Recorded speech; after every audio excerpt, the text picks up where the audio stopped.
This government cannot pay its bills because of theft. Really? They're stealing money.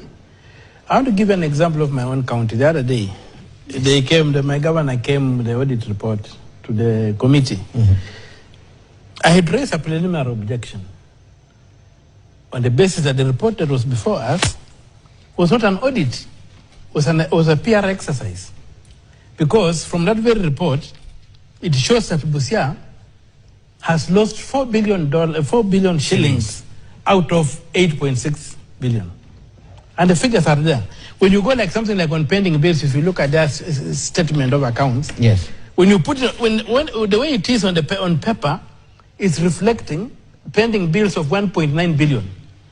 When you take that data the way I did, put in a spreadsheet, you begin to find the money. You find that the pending bills have been overpaid by 44 million. So they're not pending bills. That's they're not pending bills. What do you mean? That is what we are saying. This country owes about $1 trillion in bills. How do they clear that?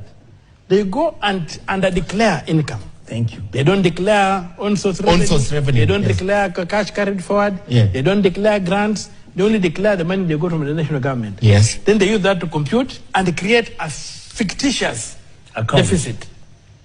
Instead of a surplus, they create a fictitious deficit. And this is something the Auditor General does not pick.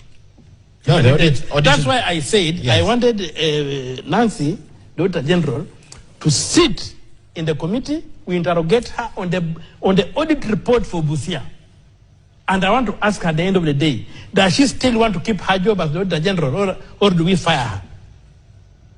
Is it intentional? Is it by design or by default that they don't interrogate the figures the way you say? I don't know, but she's the auditor.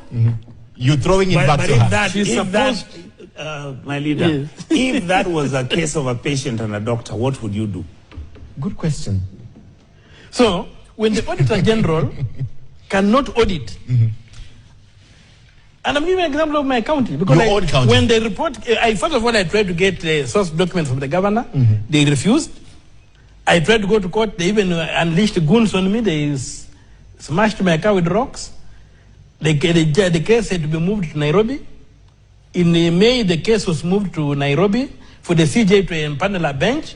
Imagine from May up to today, the CJ has not empaneled a bench. 2 days ago, I think 2 days ago, I was constrained to write to her and say, what's going on? What's happening? What's going on? There was an order given in Busia by the judge. How can the CJ disobey the order of the judge? He ordered that this file be given 3 judges. Now, adding to that, so I tried to get source documents from the governor, and these people I could not get. They say wait for the audit report. So the audit report comes.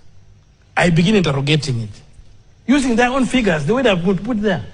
And I'm realizing that 4 billion cannot be accounted for. Doesn't exist. Does not exist. And the money was either collected on source or was collected given as because when you go and look at the report of the control of budget, that was money that was there. 4 billion. 4 billion from a budget of 8.6 million. That's half of the budget. Then when you go to Busia, and then there's 3 billion for salaries that goes per year. So you are left with 1 billion, 1.6 billion to run a county for a year. So where is this money?